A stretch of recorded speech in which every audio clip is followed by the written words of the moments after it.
Jean-Pierre, me semble-t-il. Bonjour Jean-Pierre. Voilà.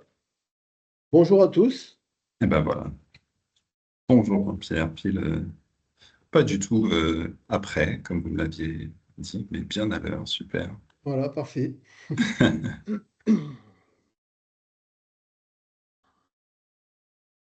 Allez, on va démarrer parce qu'on a un timing serré.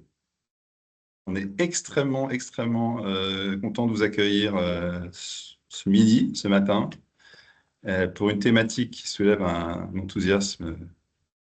Je ne vais pas dire inattendu parce qu'on s'y attendait, nous, elle nous passionne, mais du coup, en tout cas, vous êtes très, très nombreuses et nombreux à nous rejoindre. Ça nous fait très plaisir ce matin. Je me présente, je m'appelle Alexis Christophe, je suis fondateur et directeur associé du cabinet Hatch, cabinet de conseil en stratégie RSE stratégique depuis 16 ans. Passionné de tous ces sujets, passionné aussi de la mission et de toutes les formes d'engagement des entreprises.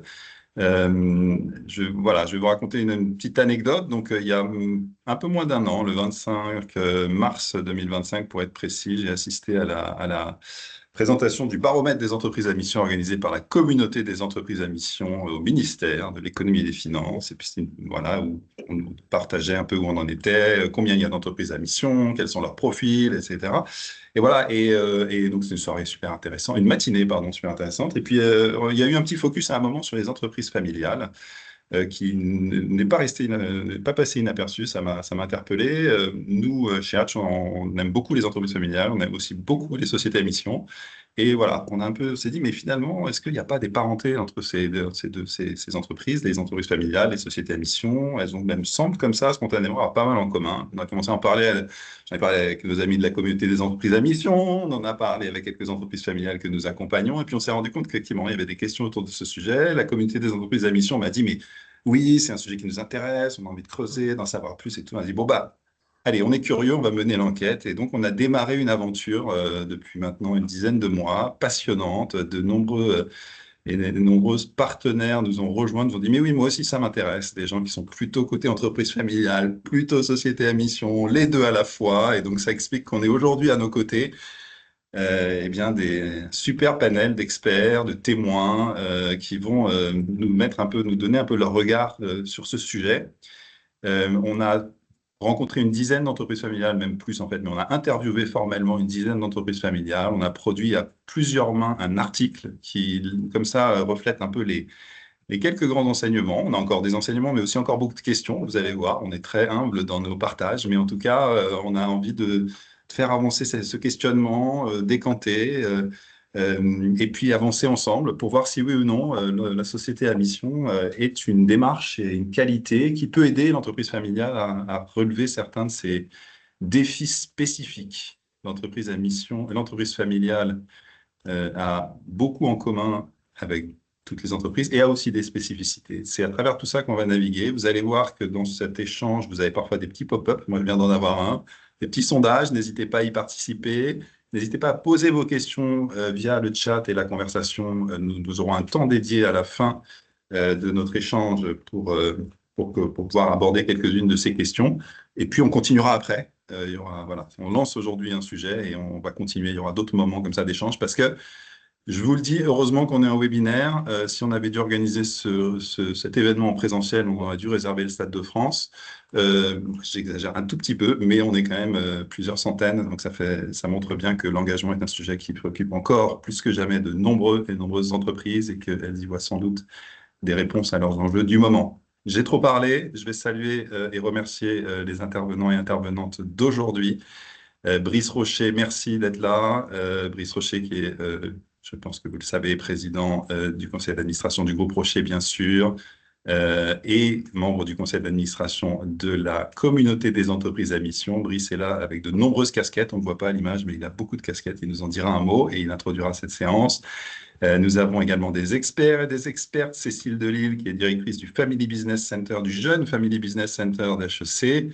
Laurent Allard, mon compère, ami expert de l'entreprise familiale de chez Family Co, dont il est associé. Nous avons des témoins, Pauline Duval, qui est directrice générale du groupe Duval, Jean-Pierre Cheval, qui est président du groupe Cheval, qui nous parleront de leur entreprise et de leur aventure et de leur vision de ce sujet.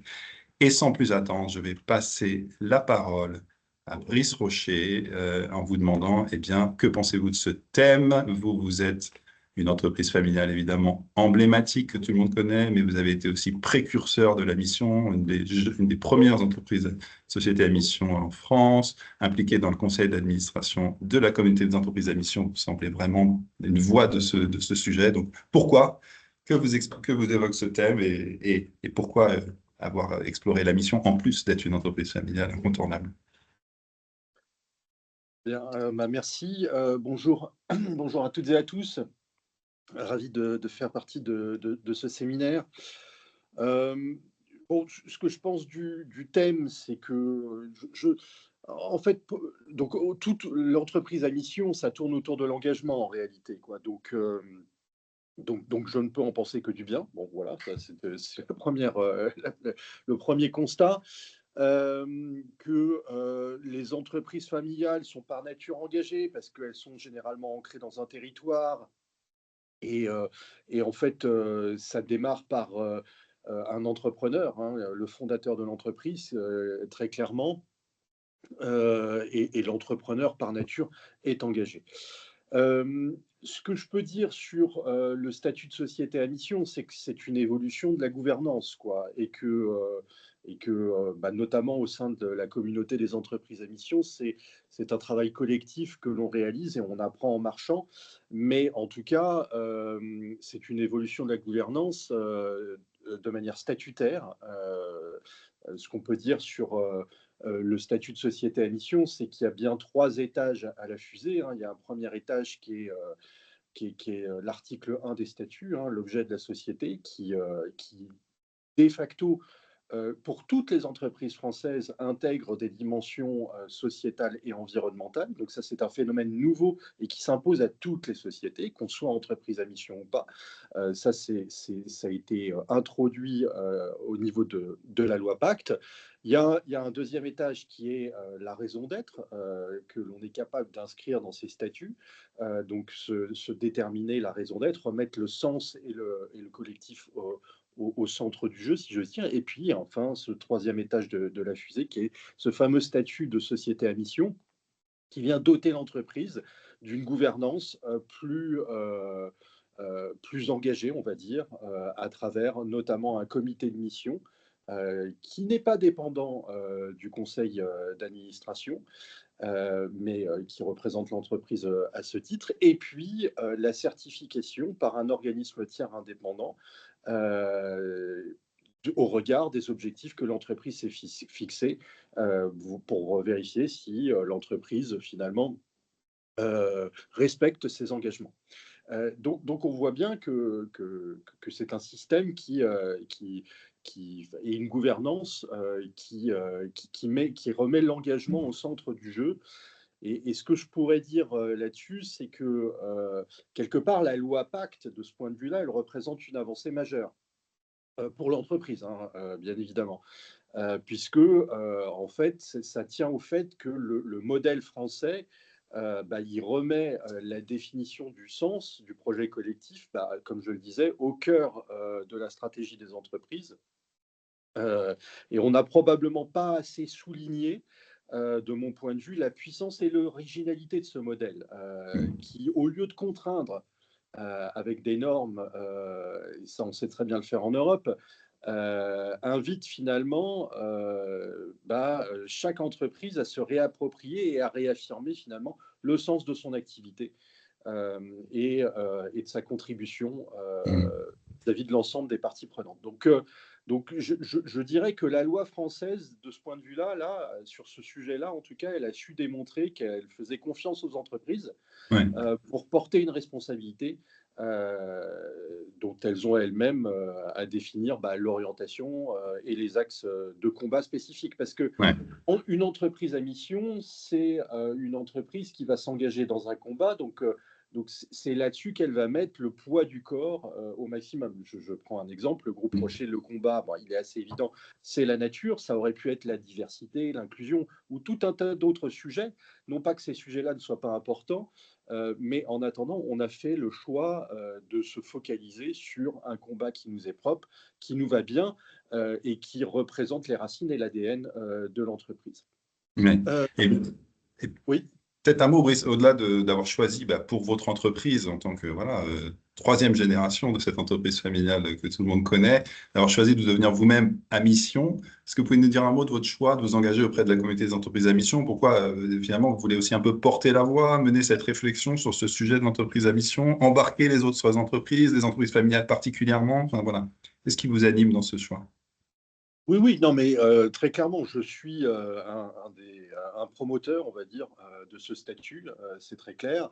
On a été la première entreprise internationale à adopter le statut en 2019. J'ai remis un rapport 2 ans après la loi Pacte à Bruno Le Maire et Olivia Grégoire pour faire un bilan sur ce statut. Et comme vous venez de le dire, j'ai intégré le conseil d'administration de la communauté des entreprises à mission. Donc, je suis clairement en faveur et engagé de ce point de vue-là.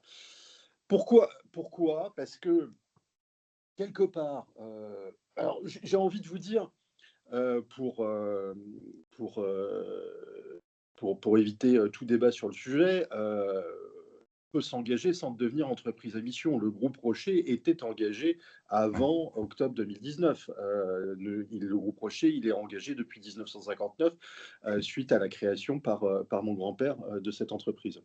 Le vrai sujet, c'est que c'est une évolution de la gouvernance qui s'est passée et on a remis un coup de projecteur sur euh, quelque chose qui est on a rendu explicite quelque chose qui est trop souvent implicite en réalité.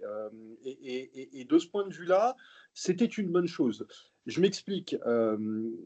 Qu'est-ce que j'ai constaté, moi, suite à l'adoption du statut de société à mission? Bah, quelque part, j'ai envie de dire que pour la première fois de son histoire, la culture d'entreprise en interne vient de trouver un support juridique. Et Ouais. ça, c'est un phénomène totalement nouveau. Donc, qu'est-ce que ça vient? Ça vient renforcer la culture d'entreprise qui vient de trouver un support juridique. Ça Mhm. fédère les salariés, ça fédère les salariés et l'ensemble des parties prenantes, les Ouais. actionnaires, et donc ça favorise quelque part l'innovation de ce point de vue-là. Ça développe la marque employeur, très clairement, et ça renforce l'engagement. Nous, on l'a constaté, hein, on fait des études d'engagement chaque année et on a des scores qui sont tout à fait honorables de ce point de vue-là, d'autant plus qu'on vient de traverser quand même des périodes complexes avec le Mhm. Covid. Nous, on est un retailer, nos magasins ont été fermés pendant 7 mois. Dire que ça secoue, je n'avais jamais vécu ça. Je dirige l'entreprise depuis 2006. C'est un phénomène complètement nouveau, quoi. Et c'était à l'échelle mondiale. Et puis enfin, ça permet aussi quelque part de réconcilier finalement la performance économique et une contribution sociétale. Mhm. Donc quelque part, d'intégrer les enjeux extra-financiers. Ouais. Et donc, pour moi, tout ça est fondamental parce que souvent, on parle de capital financier. Il faut du capital financier pour développer son entreprise. Les entreprises sont généralement bien entourées de ce point de vue-là, etc. Mais j'ai envie de dire que l'entreprise ne peut, enfin, au-delà du capital financier, il faut aussi considérer le capital humain, qui est tout aussi important, si ce n'est plus important. Parce que pour moi, l'entreprise, elle ne peut pas exister sans développer d'autres formes de capitaux qu'on obtient grâce à la création collective, à la production innovante, à la réinvention des organisations, à la culture des valeurs. Enfin, tous ces phénomènes-là, et alors on le constate encore plus aujourd'hui, on fait tous face à ça, le télétravail, capacité à faire revenir les équipes au bureau, parce que c'est un besoin, c'est un Mhm. besoin. On a besoin d'être ensemble. C'est un collectif, une entreprise. Ouais. Ouais. C'est des femmes, des hommes, accessoirement de talent, et ça ne peut pas faire de mal. Donc réinjecter le sens au centre du jeu de l'entreprise, c'est fondamental. Je Mhm. participe chaque année aux rencontres économiques d'Aix-en-Provence. J'ai assisté il y a quelques années à un débat entre deux économistes, dont l'un qui faisait la promotion de ce statut, et l'autre qui disait non, mais pas du tout. On va dire c'était plutôt un défenseur de Shine ou Shin, je ne sais jamais comment le dire, ce truc, cette boîte-là, peu importe, qui disait mais non, le sujet c'est le pouvoir d'achat, donc il faut délivrer des produits pas chers pour, voilà, etc. J'ai dit mais la réalité, c'est que l'entreprise, elle doit satisfaire ses clients, mais avant même de satisfaire ses clients, il faut qu'elle s'organise et qu'elle soit en mesure de satisfaire aussi Ouais. ses équipes, parce que j'en reviens au capital humain. Une entreprise, c'est un collectif de femmes et d'hommes, accessoirement de talents. C'est comme je le disais, ça ne peut pas faire de mal. Et quelque part, eh ben, ça aide, quoi. Ce statut, de ce point de vue-là, il aide fortement. Si la raison d'être, c'est du miel, je vous le dis très clairement, le statut de société à mission, c'est de la gelée royale. De ce point de vue-là. Merci Donc, Brice. Hyper clair, merci pour votre témoignage hyper engageant, super introduction. Je vais passer la parole à Cécile. Tu as la lourde responsabilité de nous dire finalement, c'est quoi une entreprise familiale? Parce qu'on s'est rendu compte quand on a lancé cette enquête que les définitions peuvent varier et qu'avant de dire une entreprise familiale devrait ou ne devrait pas être la mission, de qui parle-t-on? Bonne question, Alexis, parce que ce n'est effectivement pas clair. Les définitions des entreprises familiales sont extrêmement variables et selon la définition que l'on retient, on ne parle pas du même sujet. Alors, quand même, la bonne nouvelle, c'est que les définitions s'appuient quasi toutes sur les mêmes critères: la propriété du capital, le contrôle, les droits de vote et l'implication ou non de la famille dans la gestion. Mais les seuils retenus pour la détention du capital ou le contrôle varient énormément selon les études que vous pouvez lire sur le sujet, entre 10% et 50%. Donc, on a des chiffres très, très variables. Dans les critères que je viens de citer, propriété du capital, contrôle, implication, vous n'avez pas entendu la notion de transmission. C'est-à-dire que quand vous lisez des statistiques sur l'entreprise familiale, elles incluent quasi systématiquement les entreprises qui n'ont pas encore transmis à une seconde génération, troisième, etc. Seuls certains réseaux, comme le FBN par exemple, mettent l'accent sur l'intention de transmettre et non pas la transmission effective pour qualifier une entreprise de familiale. Alors, selon cette définition, combien il y en a selon ces différentes définitions? Combien il y en a? Alors, en fait, on va prendre une définition pour vous dire combien il y en a selon cette définition. On va prendre la plus communément utilisée, celle de l'Union européenne. Selon l'Union européenne, vous êtes une entreprise familiale si vous respectez 2 critères cumulativement. Vous avez la famille, une ou des personnes physiques à la majorité des droits de vote et au moins un représentant de la famille est impliqué dans le management ou l'administration de l'entreprise. Petite exception de l'Union européenne, les entreprises cotées, dans ce cas-là, une seule condition, 25% des droits de vote. Alors, si on prend cette définition, les entreprises familiales, ce sont tout simplement le fondement de nos économies, parce que c'est 60% des entreprises européennes, plus de la moitié du PIB et des emplois européens. Si on prend la France, c'est 71% des entreprises familiales, 69% de l'emploi, 65% de la valeur ajoutée. Et si on prend au niveau mondial, sur les mêmes critères, là, c'est 70% du PIB mondial, 60% de l'emploi. Donc, c'est la très, très grosse majorité. Vous pouvez peut-être vous dire, oui, mais ok, mais c'est que des petites. Hein, souvent, les gens disent ça. Et c'est vrai que, par exemple, en France, 70% des PME, plus de 60% des ETI sont familiales, mais c'est aussi en France la majorité des grandes entreprises. C'est-à-dire que parmi les sociétés cotées françaises, plus de la moitié sont familiales au seuil de l'Union européenne. Pour mémoire, je viens de vous le dire, 25% des droits de vote. Voilà. Donc, c'est de ça dont on parle. Et peut-être je vais finir, Alexis, si tu veux bien, sur, OK, on parle de ça et donc les entreprises familiales sont le fondement de nos économies. Pourquoi c'est une chance?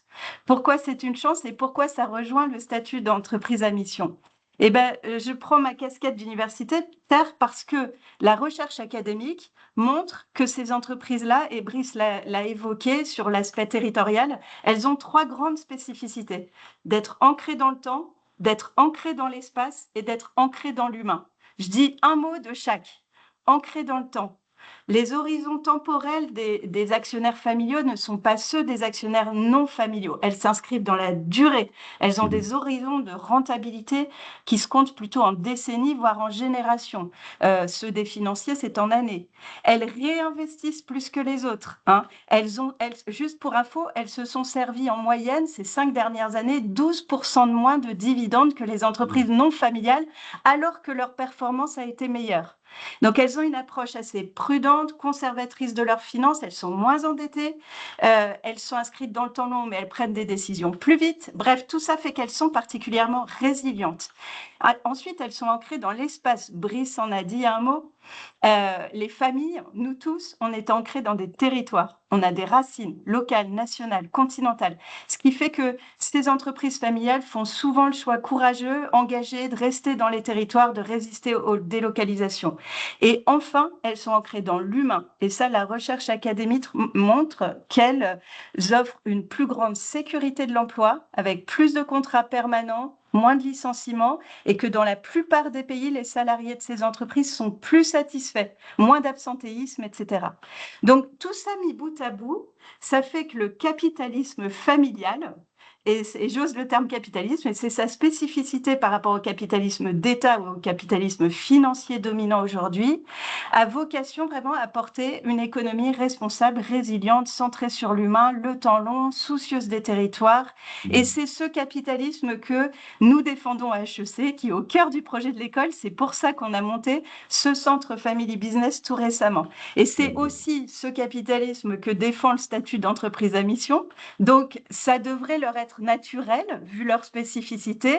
Et ce qu'on a vu dans l'article, Alexis, c'est que ça ne l'est pas encore, ce statut. En tout cas, tu me confirmes que les 60% Voilà. d'entreprises françaises qui sont familiales ne sont pas toutes à mission, hein, on le saurait, pas encore. Pas encore. Et pour autant, je finis par ça, un petit point très intéressant, démontré par une étude McKinsey très récente, qui ont pris des entreprises familiales estimant que leur mission, disant que leur mission est claire et essentielle, et la moyenne des entreprises familiales, et ils montrent que celles qui estiment que leur mission est claire et essentielle, elles surperforment par rapport à la moyenne des entreprises familiales. Donc, bonne nouvelle pour nos invités, pour Pauline, pour Jean-Pierre, pour Brice et pour toutes les entreprises familiales, une bonne raison d'y aller. Merci voilà. Cécile, tu as relevé le défi de cette synthèse de la définition, c'est pas évident. Et Laurent, je vais te passer la parole tout de suite pour prolonger cette question en disant, bon voilà, est-ce que c'est des entreprises comme les autres ou pas? Et puis peut-être que tu peux nous donner encore quelques éclairages sur leurs spécificités, peut-être les moments charnières de leur vie, ce qui les définit, ce sur quoi on vous sollicite le plus, par exemple chez Family & Co. Enfin, voilà, c'est quoi leurs grands défis et leurs spécificités à toi? Merci Alexis. Effectivement, nous, au Family & Co, on est un cabinet de conseil aux familles actionnaires. Donc, on intervient dans l'entreprise familiale sur cette partie actionnaire, famille, actionnaire, charnière avec les entreprises détenues par ces familles. Et donc, j'ajouterais à ce qu'a dit Cécile, qui a fait un super panorama et un super descriptif de ce que sont les entreprises familiales, que, en fait, j'ajouterais un commentaire sous forme de question. D'où ça vient tout ça? Ça vient de l'actionnariat familial. Et l'actionnariat familial a beaucoup de spécificités par rapport à d'autres types d'actionnariat. Et je vais en citer 4 principalement. D'abord, l'actionnaire familial, passé le fondateur, c'est un actionnaire qui parfois n'a pas choisi de recevoir ses titres.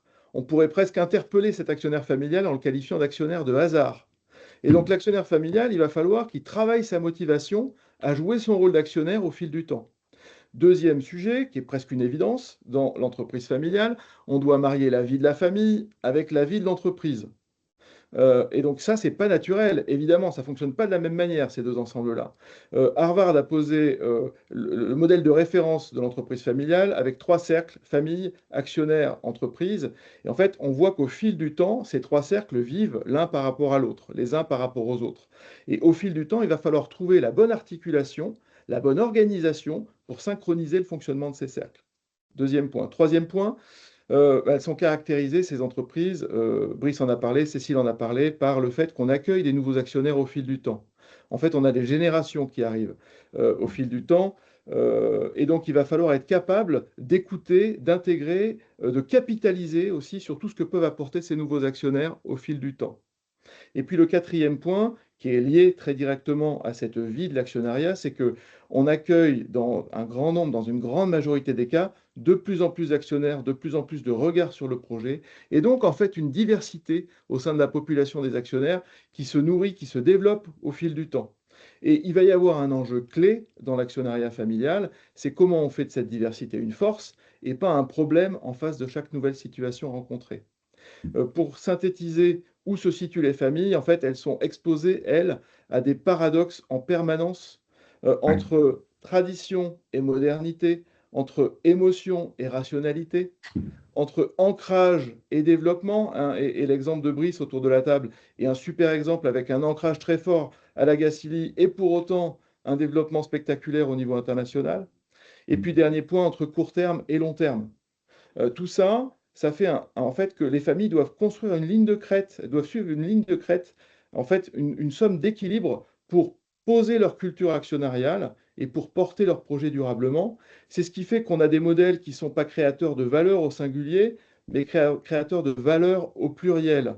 Et c'est toute cette idée de capitalisme responsable que promeut Cécile et que nous, on promeut aussi beaucoup chez Family Co. On s'est donné une mission très simple, qui est de accompagner les actionnaires familiaux à être ensemble des acteurs engagés pour la robustesse de leurs projets et de leurs entreprises avec une organisation tournée vers l'avenir. On est d'ailleurs dans le process, nous, de devenir à mission. Bientôt société à mission vous-même. Voilà, donc robustesse, c'est clé. Et en fait, ça passe par quoi la robustesse? Ça passe par l'engagement des parties prenantes, l'attention aux parties prenantes, l'engagement des parties prenantes au projet de l'entreprise. À ce titre-là, les entreprises familiales sont des messieurs et madame Jourdain de la responsabilité sociétale. Et on peut se référer au modèle historique paternaliste même. Moi, je pense à mon arrière-grand-père qui avait créé une très belle société dans les emballages en carton ondulé. 3 ans après la création de la société, avec d'autres dirigeants, il jette les bases de la caisse d'allocation familiale de Corrèze. En fait, cette préoccupation-là, elle est toujours là, quelque part de tout temps, dans l'entreprise familiale, qui pense à long terme et qui forcément réfléchit ses externalités. Et donc, en fait, les entreprises, elles portent déjà en elles des avantages ou des atouts de ces entreprises à mission. Mais elles ont aussi quelques risques et quelques spécificités liées à cette vie de l'actionnariat.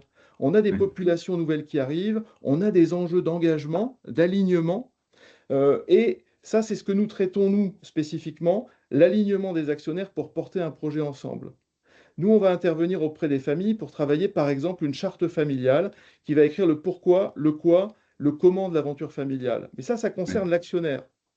Ça se fait en lien, avant, après, un travail de raison d'être au sein de l'entreprise familiale, le tout devant être cohérent dans une sorte d'idée d'alignement du sol au plafond pour porter un projet d'impact durable. Et ça, est-ce que ça doit aller jusqu'à l'entreprise à mission? C'est notre sujet d'article, c'est notre sujet d'aujourd'hui. Pour que ça aille jusqu'à l'entreprise à mission, il va falloir que, quelque part, dans la perception du familial, la somme des plus dépasse la somme des moins. Et Brice a parlé beaucoup des plus.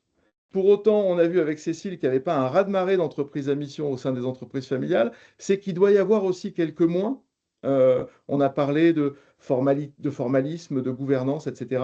Donc pas mal de choses à expurger quelque part. Et ça, je te fais confiance, Alexis, pour le porter avec tes témoins dans la table ronde qui s'ouvre maintenant. Merci pour cette... Et on est ravis d'être avec vous pour faire ça. Merci Laurent pour ce passage de balle et cet éclairage. Écoute, oui, c'était vraiment... en effet, c'est pas unanime. Enfin, tu as raison de dire qu'il y a des plus et des moins. Il y a aussi parfois des absences de perception du plus. Enfin, c'est-à-dire que les gens ne sont pas forcément conscients ou convaincus que l'adoption d'une qualité de société à mission pourrait répondre aux enjeux de l'entreprise familiale et de l'entreprise tout court. On a bien vu ça à travers nos interviews. Donc là, on va ouvrir une séquence avec Pauline Duval et Jean-Pierre Cheval, mais que je ne vois pas à l'écran. Jean-Pierre, êtes-vous là? Oui, oui, je suis là. Très bien. Bon, si vous êtes juste sur un autre écran, il y a tellement de monde que vous êtes dans un autre écran. Mais vous êtes là, c'est l'essentiel. Merci à vous deux de vous prêter à l'exercice du témoignage. Maintenant, voilà, on a parlé un peu, on a posé les bases, on a parlé des concepts, on a parlé de la définition. Moi, ce que je voulais vous demander à l'une et à l'autre, à tour de rôle, c'est de nous raconter un peu l'histoire concrète de votre famille, de votre entreprise, de votre aventure. Donc, Bah déjà, en 2 mots, présentez-vous, présentez votre entreprise. Quelle génération êtes-vous? Et puis, bah, que fait votre entreprise? Puis après, on parlera un peu plus de votre aventure en tant que société à mission. Pauline, peut-être, pour commencer. Oui, bonjour à tous. Alors en fait, le groupe Duval, effectivement, c'est avant tout une entreprise familiale. Ça a été fondé par mon père, Éric Duval, et aujourd'hui, on co-dirige l'entreprise avec mon frère, Louis-Victor. Depuis donc l'origine, on a une très forte culture entrepreneuriale avec une vision effectivement tournée vers le long terme. Donc c'est exactement, je me retrouvais dans les propos dits de Cécile tout à l'heure. Euh, donc notre groupe, il est né il y a à peu près une trentaine d'années autour d'un cœur des métiers de l'immobilier. Et au fil du temps, on s'est diversifié pour pouvoir devenir un acteur multimétier, présent à la fois dans l'immobilier, le logement géré, les golfs et la microfinance. On détient aujourd'hui une foncière d'à peu près 400 actifs à peu près partout en France. C'est ça qui fait qu'en fait, on est un véritable acteur des territoires avec un modèle intégré donc qui couvre toute la chaîne de valeur des métiers de l'immobilier, donc depuis la promotion jusqu'à l'exploitation, et plus récemment avec un fort accent, je dirais, sur la rénovation énergétique. Alors, dans nos activités d'exploitation, on est notamment leader européen de la gestion de golf avec YouGolf et Blue Green, et on est aussi leader européen de la gestion du logement géré avec Magora, donc à travers une offre diversifiée, donc des résidences de tourisme, des résidences étudiantes, des résidences seniors, des appart-hôtels, et puis de l'hôtellerie de plein air. Donc on a plusieurs marques, on a Odalis, Flower Camping, voilà. Et en fait, moi, mon père m'a donc proposé de rejoindre le groupe et c'est finalement à ce moment-là que c'est devenu une entreprise familiale parce qu'à l'origine, c'était juste un entrepreneur qui avait sa boîte. Et donc à ce moment-là, j'ai eu vraiment personnellement à cœur de formaliser nos engagements qui étaient déjà très présents, mais en les définissant avec 3 valeurs, donc qui étaient agilité, créativité et exigence, et ensuite de travailler avec nos équipes pour pouvoir définir une raison d'être. C'est vrai que je le dis souvent, les entreprises familiales sont par nature, je pense, profilées pour de l'impact. Et donc, c'est ensuite dans cette logique-là que début 2024, on est officiellement devenu entreprise à mission. Mais c'est vous, Pauline, qui avez impulsé l'obtention de cette qualité de société à mission. Donc, quand vous êtes arrivé, vous m'avez dit, bah ouais, j'avais eu envie de faire un peu un état des lieux de valeurs, peut-être rendre plus clair, structuré. Enfin, j'ai l'impression de trouver ça. Mais être entreprise familiale, vous dites, on est quand même engagé depuis toujours, l'impact est au cœur de notre projet. Donc, c'était pas suffisant. Vous vous êtes dit, ouais, l'adoption de la qualité, ça m'apporte quelque chose en plus. Alors, si, alors moi je pense que c'était suffisant parce que finalement c'était les premières choses qu'on m'avait inculquées quand j'ai été à l'université, c'est que quand on crée une entreprise, finalement il faut définir la mission, les valeurs, savoir où est-ce qu'on va. Et à l'époque, quand je suis rentrée dans le groupe, pour moi c'était pas très clair parce qu'en fait on était déjà très diversifié et c'était pas très lisible déjà de l'externe mais aussi de l'interne avec nos collaborateurs. Et donc, j'avais un besoin de simplifier, rendre plus lisible finalement notre fil rouge, comment on s'était créé et comment on s'était diversifié. Et puis, bon, je pense qu'on pourra en reparler après ensuite, mais je pense que ça cadre en même temps aussi euh, si on veut, si on a des opportunités potentielles pour se développer dans d'autres métiers ou autres. Merci beaucoup. Bah, c'est vrai qu'on a constaté dans nos interviews, évidemment, que le moment, que ce soit d'un passage de génération ou d'arrivée d'un nouvel actionnaire, est un moment très important et très charnière dans la vie d'une entreprise familiale, particulièrement, et que la capacité de la mission à... Tout à l'heure, Brice, j'aimais bien, disait rendre explicite l'implicite. Donc, aller poser des mots, aller donner un cadre, aller aligner tout le monde, et l'opportunité voilà, de mettre des mots, de mettre une réflexion, une introspection et de partager des choses qui sont dans des têtes, dans la chair. On a eu parfois des gens dans des secteurs d'activité qui nous disaient, je pense à chez Verakia par exemple, qui nous disaient, mais moi quand j'étais petite à 6 ans, j'entendais parler du métier de mon entreprise, j'ai grandi dedans, j'ai baigné dedans, donc c'est vrai que la famille baigne dedans, il y a des frontières sont parfois poreuses entre la vie de l'entreprise et la vie de la famille. Eh bien, c'est vrai qu'à ces moments-là, comme chez vous, Pauline, bah, c'est un moment où on s'aligne, on se dit, mais en fait, c'est quoi qui nous différencie, c'est quoi qui nous distingue? Et c'est la première vertu peut-être du modèle de mission et de l'adoption, enfin, avant même l'adoption de la qualité, de la réflexion sur le modèle de mission qui permet ça. Je vais vous repasser la parole, mais d'abord, Jean-Pierre, à vous, est-ce que vous pouvez nous raconter, comme pour Pauline, ben voilà, le groupe Cheval, depuis quand, qui êtes-vous, quelle génération êtes-vous, et puis comment vous en êtes arrivé jusqu'à cette adoption? Bonjour à tous, je me retrouve beaucoup dans les propos qui ont précédé. Donc, je suis Jean-Pierre Cheval, je suis le président de la société éponyme. Je représente la troisième génération de la famille. Notre cœur de métier, on se dit aménageur engagé pour tous les sujets qu'on va développer après. Et aménageur parce qu'on a développé, on a compilé des métiers pour proposer une offre globale à nos clients qui concerne tout l'aménagement autour des bâtiments. Alors, je rejoins un peu Pauline, mais moi, je ne suis pas dans le bâtiment, je suis tout autour du bâtiment. Et donc, on a des métiers historiques de terrassement, d'aménagement de surface, de réseau d'eau, de réseau d'énergie, mais aussi d'embellissement avec, depuis une quinzaine d'années, la compétence paysage qui prend beaucoup de sens dans la gestion du cycle de l'eau. On intervient en amont des projets pour le démantèlement de friches industrielles. On avait anticipé le fait qu'il allait falloir reconstruire sur la ville. On a des compétences de restauration de patrimoine ancien. Quand on peut préserver, ben, au moins on sait agir. En fait, on est au service des territoires, au service des populations.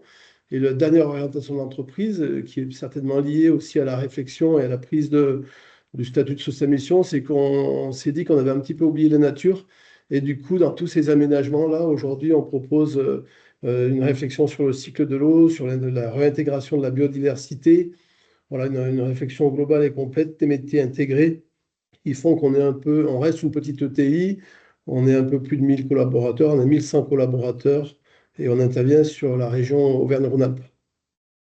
Merci Jean-Pierre. Alors, pour qui a eu la chance de parler 1 heure avec vous, comme nous, lors d'un entretien, on ne met pas très longtemps à se rendre compte que vous avez l'engagement viscéralement en vous. Vous êtes un promoteur presque meilleur que nous autres experts de l'engagement sous toutes ses formes, de l'entreprise consciente et engagée, humaniste.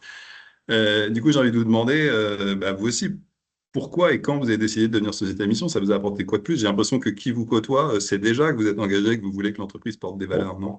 Alors déjà, j'ai peut-être aussi la chance par rapport à d'autres secteurs d'activité. On intervient, on a une profession à mission parce qu'on intervient au service des populations des territoires. Dans la présentation, je suis la troisième génération, mais mes origines, il faut toujours se rappeler d'où on vient.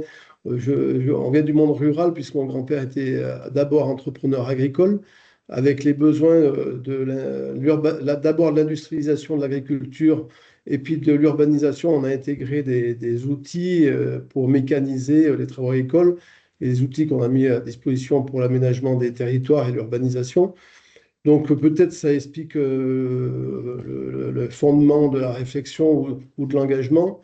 C'est vrai que moi, pendant le Covid, on a eu du temps les uns les autres, et du coup, j'ai beaucoup lu. J'ai découvert ce statut à travers la loi Pacte en 2019 de société à mission, et puis je me suis tout de suite dit, il nous correspond, c'est nous.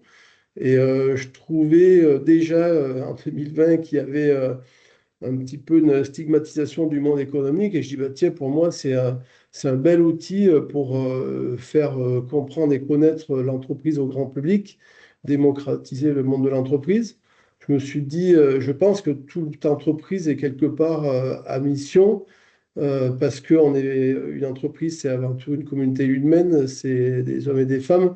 Donc les entreprises qui fonctionnent, et Brice l'a dit en préambule, c'est parce qu'il y a un objectif commun, un alignement et un engagement de chacun au service de l'entreprise. Donc voilà, pour moi, ça m'est paru quasiment naturel de prendre ce statut. Et je pense que toute entreprise est à mission, et encore plus les entreprises familiales, où effectivement, je rejoins les propos de Cécile, l'ancrage territorial, la gestion avec une vision moyen-long terme, et la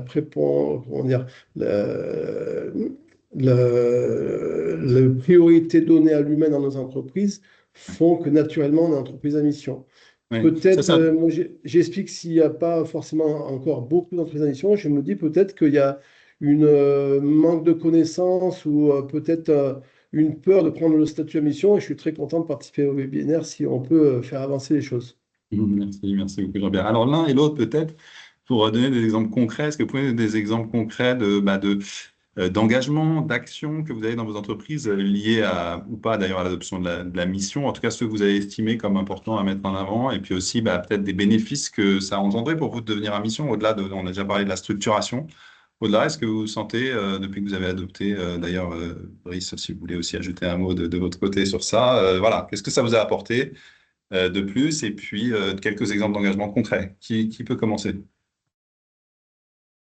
Bah, je peux y aller, ouais.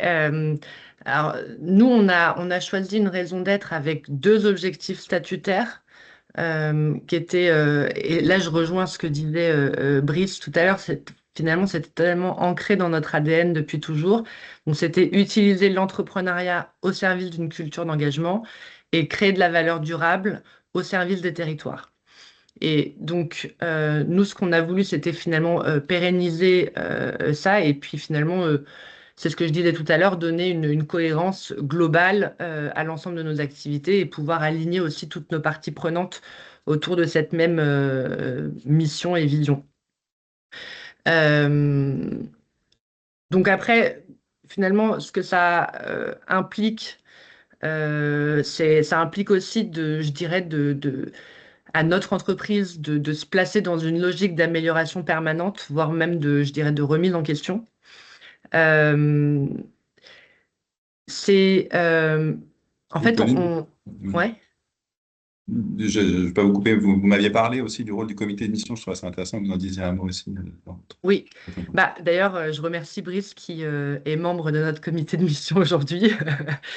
En fait, des casquettes de Brice. Le comité de mission, lui, il constitue selon moi un apport majeur finalement en termes de gouvernance. C'est vrai qu'en entreprise familiale, surtout à notre niveau de génération, au niveau de la 2e génération, on n'est pas forcément très structuré en termes de conseil d'administration et autres, surtout quand on est une entreprise qui est 100% familiale. Donc, c'est vrai que ça apporte finalement quelque chose de très complémentaire à ce qui peut déjà exister en termes d'autres comités, en termes de conseils d'administration ou autres. Ça assure aussi, je dirais, la cohérence de la mission et de la stratégie qu'on a mis en place.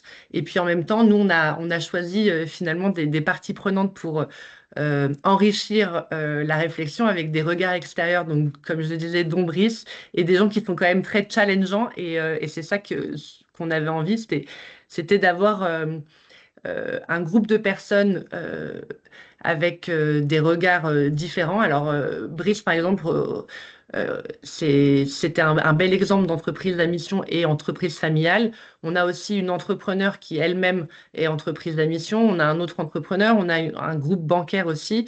Donc voilà, et en fait, c'est ces mélanges de compétences qui sont très complémentaires, qui nous permettent en fait de nous pousser à être toujours en amélioration continue, comme je le disais tout à l'heure.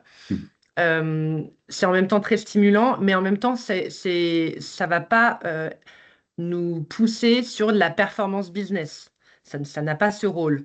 Donc, ça ne se substitue pas à d'autres organes comme le conseil d'administration, comme je le disais. En même temps, nous, cette année, ils nous ont accompagnés pour la première fois sur un exercice complet, donc, et nous avaient aidés dès le départ à définir aussi notre stratégie RSE 2030. Donc voilà, et en fait, nous, on s'est fixé des objectifs quand même à la fois ambitieux et pragmatiques, donc notamment en termes d'inclusion, de formation, de décarbonation, évidemment, avec tout l'immobilier qu'on a, de gestion de l'eau et de la préservation de la biodiversité. Alors, tout ça, c'est pour tout le groupe, mais évidemment, il y a certaines filiales sur lesquelles on a des regards plus poussés, parce que, par exemple, la gestion de l'eau sur des golfs, évidemment, c'est quelque chose qu'on va regarder de plus près. Hyper intéressant, merci, merci Pauline. Alors après, oui, tu m'avais demandé aussi les enjeux. Je dirais que je pense qu'avant même d'être entreprise à mission, je trouve que c'était essentiel finalement d'avoir un recul, en plus avec le recul global de la RSE, Et d'ailleurs, certaines boîtes qui ont des impératifs court-termistes, comme certaines boîtes cotées, nous, d'être entreprise familiale, déjà, on a cette vision très long terme, donc ça nous permet aussi de maintenir notre cap d'engagement. Après, un de nos enjeux, ça a été de pouvoir prioriser finalement tout ce qu'on voulait faire. Ouais. Parce que finalement, avec tous les métiers qu'on a, avec toutes les ambitions qu'on avait, c'était de se dire, OK, par quoi on commence? Et voilà, et de construire une stratégie qui soit réaliste. C'est-à-dire qu'un d'ailleurs des exemples que m'avait donné Brice à l'époque, avant même d'être au comité de mission, c'est de se dire, il ne faut pas avoir trop d'objectifs statutaires parce que sinon on s'y perd et après on ne peut pas être bon en tout non plus. Donc après, je pense que le sujet aussi, c'était de pouvoir... alors, un de nos défis, en plus, c'était financer la transition, financer la décarbonation. Et ça, quand on a eu, par exemple, un cabinet qui nous avait aidé sur la méthodologie et qui nous avait dit, bah voilà, pour la trajectoire de décarbonation, vous en avez pour X millions d'euros. Enfin, on ne pouvait pas tout faire. Clairement, avant tout, il faut quand même, on est une entreprise, on n'est pas une association, il faut pouvoir gagner de l'argent. On ne peut pas dépenser des centaines de millions en CAPEX chaque année, ce n'est pas possible. Donc, pardon? Donc ça t'a permis de phaser, enfin tu as décidé de phaser. Voilà, donc en fait, c'est prioriser, peut-être au début même trouver des projets qui ont un ROI parfois immédiat, ce qui permet quand même de se sentir mieux aussi. Et puis après, on a eu un autre enjeu, je dirais, c'était aussi de pouvoir mesurer parfois l'impact qu'on avait. Sur des sujets complexes. Par exemple, on a un sujet de mesurer la création de valeur locale et donc celle des emplois indirects. Comme on est avec tous nos métiers, on est partout dans tous les territoires, on a envie de mesurer, tu vois, on sait combien il y a d'emplois directs, de collaborateurs chez nous, mais on est persuadé qu'avec l'ouverture, par exemple, d'une résidence de tourisme, on va en même temps développer l'emploi indirect. Donc, c'est comment est-ce qu'on arrive à mesurer ça? Mesurer ça, ouais. Je vais passer la parole en commençant à instiller les questions que je vois commencer à arriver. N'hésitez pas à poser des questions dans le chat. Allez-y, comme ça, les dernières prises de parole de nos témoins vont dans le sens de répondre à vos questions. Jean-Pierre, pendant que je vous repasse la parole sur des exemples d'actions, de bénéfices, d'engagement. Est-ce que vous pouvez aussi nous dire, vous, le comité de mission, comment il s'articule avec vos autres instances, comment leurs travaux finalement s'articulent ensemble, quoi. Oui, alors on a été la première entreprise de notre secteur d'activité à prendre ce statut. Depuis, il y en a d'autres qui nous rejoignent, on est très contents. En fait, nous, on a une approche vraiment opérationnelle, on va dire. Alors, c'est vrai qu'il faut modifier les statuts, il faut créer une raison d'être. Alors, on était un peu novice puisque c'était en 2020, on a fait partie des premières entreprises à prendre le statut. On a appris, on avait une raison d'être très longue qu'on a raccourcie. Aujourd'hui, on se dit juste, en tant qu'acteur de l'aménagement et de l'environnement, nous nous engageons pour le vivant, l'humain, le territoire et la nature. Voilà, on a raccourci la raison d'être. On a mis en place un comité de mission. Alors d'abord, c'était membre de la direction. Depuis, on a aussi appris, on a élargi, un peu comme Pauline, à des personnes tierces. L'idée, c'est d'avoir une représentation de notre écosystème et qui participe pour définir une feuille de route. On décide une feuille de route qui, nous, fait vraiment partie intégrante de la stratégie de l'entreprise. Ce n'est pas une feuille de route à mission, et puis après, il y a la politique ou l'orientation générale de l'entreprise. C'est vraiment lié, c'est la trajectoire de l'entreprise qui est traduite dans cette feuille de route que l'on partage, où on prend des engagements. Donc, la première feuille de route qu'on avait fait, on était novice aussi, on avait pris 52 engagements, alors qu'on avait fait du brainstorming avec les équipes, il y avait plus de 200 idées qui avaient émergé. Mais du coup, on a structuré un petit peu tout ce travail-là depuis. Mais on a défini 8 grands thèmes sur lesquels on travaille. Donc la loi, le cadre réglementaire prévoit 2 axes majeurs, le pilier humain et le pilier environnemental. Nous, on a greffé un 3e pilier territorial. Mais par exemple, pour avoir des exemples concrets sur les engagements que l'on a pris au niveau du pilier humain, toute la politique, on va dire, RH, on a toujours une politique d'intégration de la jeunesse pour préparer l'avenir via l'alternance. Donc, on a fixé des objectifs. Il n'y a pas une des entreprises du groupe qui a moins de 10% de jeunes alternants. Donc, il y a tout un processus d'accueil, d'intégration, d'accompagnement. des alternants que l'on forme, que l'on intègre à l'issue de leur formation, c'est pérenniser les besoins de l'entreprise. Et Jean-Pierre, Pardon? Vous nous dites qu'il n'y a pas d'un côté la mission, de l'autre côté la strate, quoi. Dans les engagements et les objectifs de mission et les indicateurs que vous suivez, vous considérez qu'il y en a beaucoup qui sont, ou même la totalité, au service du business? Comment vous voyez les choses par rapport à ça? On mesure les impacts qu'il y a sur les engagements, mais oui, sur le service du business, je crois que c'est une vraie trajectoire qu'on écrit à travers le statut, à travers la feuille de route qui est une feuille de route à mission. Depuis, on a fait d'autres actions de sensibilisation des membres de l'entreprise, pas que de la direction d'ailleurs, notamment avec la Convention des entreprises pour le climat, pour que tout le monde ait les mêmes sensibilités, les mêmes niveaux de connaissances et pour que chacun comprenne les enjeux. Le rôle de l'entreprise prépondérant, c'est bien sûr le rôle économique. Ça, on ne déroge pas. Mais par contre, on se doit aujourd'hui de répondre aux enjeux qui soient sociaux, environnementaux. Pour une profession comme la mienne, on a des activités impactantes sur notre environnement. Donc, on a voulu être de bons élèves parce qu'on avait compris que ça sera la demande des salariés chez nous, mais aussi des clients, d'être moins impactants, plus vertueux et plus responsables. Donc, sur les engagements environnementaux, par exemple, que l'on a pris, on a défini plusieurs thèmes, mais sur la politique énergétique, par exemple, on a dit on va essayer de décarboner notre mobilité. Donc, ça passe par de l'investissement sur des véhicules électriques pour les véhicules légers. Pour les véhicules roulants, utilitaires, poids lourds, on est allé vers des énergies alternatives telles que le biocarburant. Et puis, on a développé sur notre territoire l'offre du biogaz. Et comme ça, aujourd'hui, on a une cinquantaine de véhicules qui roulent au biogaz. Je parle de poids lourds, là, en ce qui concerne les poids lourds. C'est sur la politique énergétique. Sur la gestion de l'eau, on est parti de zéro parce qu'on ne savait même pas ce qu'on consommait. Donc, on a mis des compteurs partout où on consomme de l'eau. Et puis, on essaye maintenant d'optimiser en faisant des économies. On a fait la même chose pour le bilan carbone parce que c'était un petit peu nouveau. Donc, on a réalisé un premier bilan carbone. Aujourd'hui, on écrit des actions correctives pour essayer d'être moins impactant. On a le sujet de l'économie circulaire chez nous qui est prégnant. On a du coup développé une vraie activité d'économie circulaire où on recycle la matière. On ne parle plus de déchets dans le groupe Cheval. Dans nos activités, quand on génère une matière qui est en fin de vie, on trouve une seconde vie. Donc, on a développé des filières de valorisation de nos matériaux de base inertes, béton enrobé, mais aussi on est allé au-delà, puisqu'aujourd'hui, on a des filières de valorisation des métiers issus de la construction. On recycle les laines minérales, on recycle les menuiseries en fin de vie avec une filière les industriels du verre, du PVC. On recycle le bois. Voilà, on a développé un vrai pan de l'économie circulaire. C'est lié à tous ces engagements-là. Et vous m'avez raconté que la star du groupe Cheval, c'est votre écologue que vous avez recruté, qui est appelé maintenant sur les chantiers pour analyser pourquoi il y a un trou à tel endroit, parce que c'est un nid d'hirondelles et les gens ne le savent pas forcément. Franchement, le récit est passionnant. C'est un des axes, des volets sur lesquels j'allais venir, la biodiversité. On se rend compte que, en fait, avec le développement, on a peut-être un peu oublié les équilibres systémiques de la nature.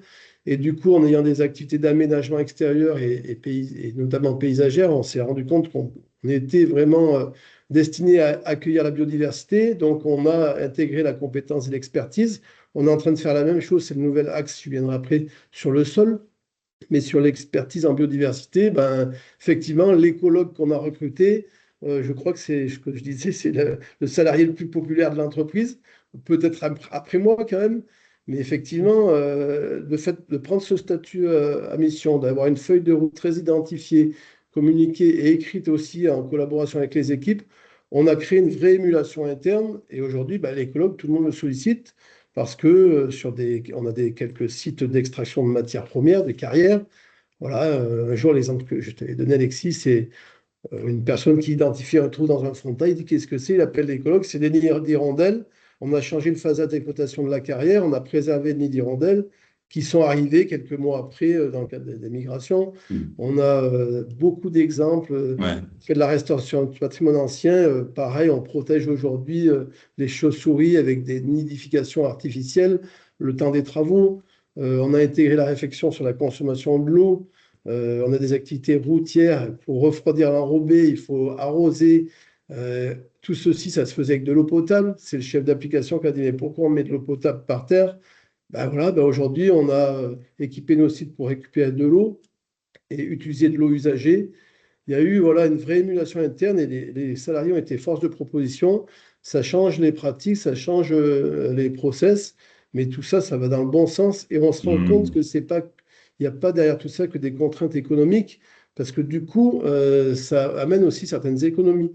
Quand on parle d'économie circulaire, réutiliser une matière en fin de vie, on limite les distances de transport et on redonne vie à la matière. C'est tout bénéfice, quoi.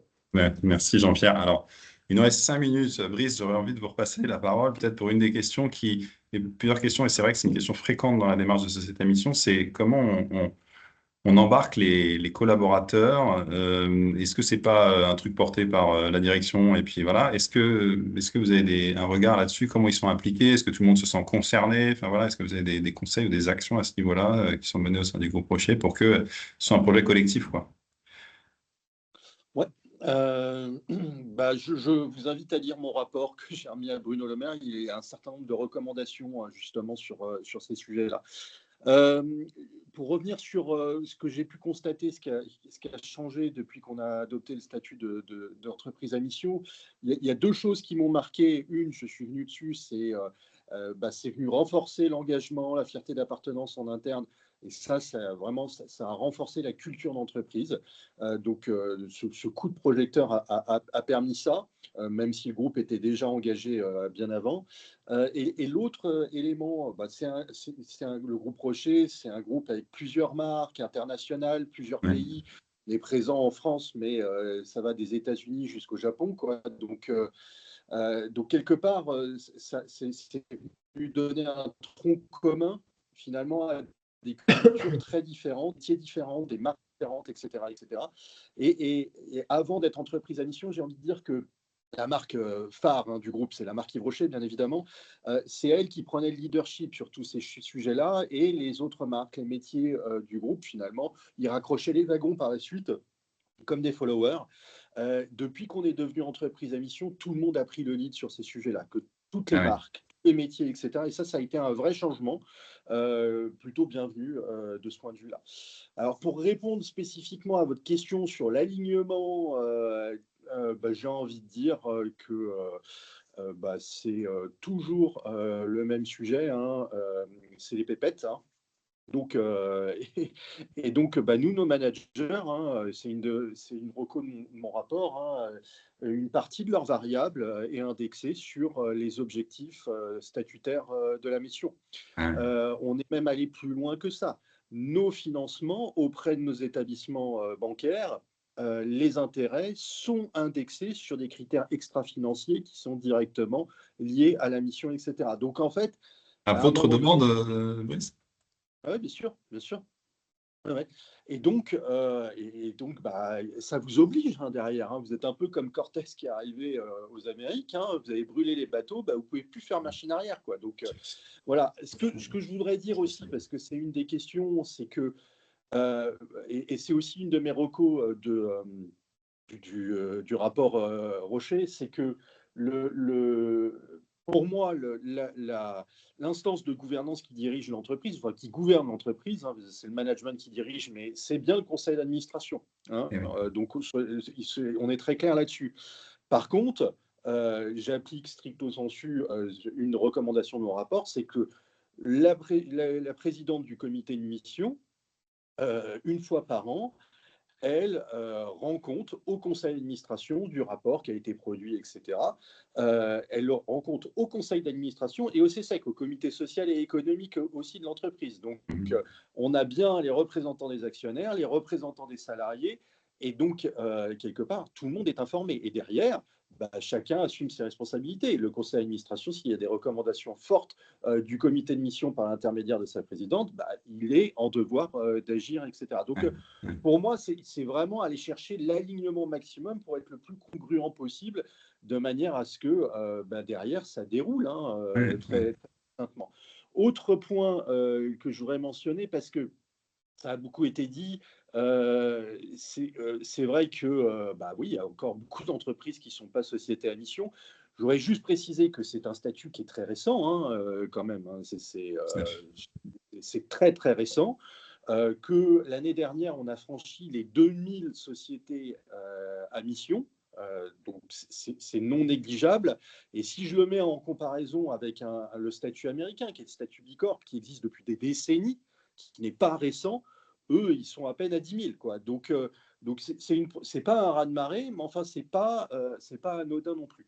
Le frein principal, c'est que ça nous oblige juridiquement. C'est statutaire, donc ça oblige l'entreprise juridiquement. Donc oui, il y a un risque. Mais je balaye ce risque parce que ce risque-là, que vous soyez société à mission ou pas, il existe déjà. C'est le sujet de la réputation. Moi, j'ai travaillé, alors ça remonte il y a longtemps maintenant, mais chez Arthur Andersen. C'était la star des Big Five à l'époque. J'ai vécu la crise Enron de l'intérieur. Cette société n'existe plus. Elle a purement et simplement disparu. Arthur Andersen n'existe plus. Ils ont été innocentés par la justice 2 ans plus tard, mais elle avait déjà disparu pour un problème de réputation. Donc, que vous soyez société à mission ou pas, ce sujet réputationnel, il existe. Il est là, il est présent. Et je pense qu'il est fondamental pour une entreprise, c'est même de la responsabilité de ses dirigeants, d'agir même en l'absence de contraintes juridiques et réglementaires, parce que de toute façon, on le sait déjà, ça nous sera imposé tôt ou tard, donc autant le faire en amont quand on a la capacité à le faire plutôt que sous la contrainte. Voilà, c'est mon message. Merci Brice, il est 13h01. Vous avez vu 1h01 sur ce sujet, ça passe comme 3 minutes. Nous, ça fait 10 mois qu'on a démarré cette plongée, elle n'est pas finie, c'est absolument captivant par les temps qui courent. Voir des entreprises engagées qui prennent les devants, qui se posent des questions à 10, 20, 30, 40, 50 ans. Je vous assure que ça fait du bien. C'est qu'un début, ce webinaire ensemble. On vous invite évidemment à lire l'article qu'on a coécrit, tous et toutes ici. Vous verrez des témoignages d'autres entreprises familiales que je remercie. Je ne peux pas tous les citer tout de suite, mais allez sur cet article sur le site de Hatch, retrouvez l'article Entreprise familiale, Société à mission, qu'en pense-t-elle? Et puis, on vous met ici les contacts de différents intervenantes et intervenants. Moi-même, Cécile qui a parlé, Odile Brondy qui dirige les relations membres à la communauté des entreprises à mission, Laurent Allard, que vous avez entendu. Vu que ça a l'air de pas mal enthousiasmer, il y aura d'autres moments. On va continuer, on va publier des interviews détaillées des 10 entreprises avec lesquelles nous avons parlé. On vous donne rendez-vous bientôt pour poursuivre cette exploration. Moi, je suis convaincu qu'il y a un temps là qui va s'ouvrir où les entreprises vont être appelées à réaffirmer ou affirmer si oui ou non elles croient à l'engagement. On vit une séquence quand même un peu paradoxale où les enjeux sont face à nous de plus en plus évidents tous les jours et certains s'en détournent. Donc, il va y avoir quand même deux types d'entreprises. La qualité de société à mission, c'est une affirmation, c'est un début de quelque chose qui entraîne très, très, très longuement une réflexion et une transformation des entreprises. Donc, adopter cette qualité aujourd'hui, c'est aussi un moyen d'affirmer à quoi vous êtes attaché. Et donc, je pense que le temps de l'accélération aussi du nombre de sociétés à mission est en train de s'ouvrir. Donc, on va poursuivre les débats. N'hésitez pas à nous poser vos questions après cet échange. Merci d'avoir été présent. Bon appétit. Merci à nos témoins. Merci à toutes et à tous et à très bientôt pour la suite de cette aventure. Merci. Merci à tous. Merci Alexis. Merci. Au revoir. Bonne journée.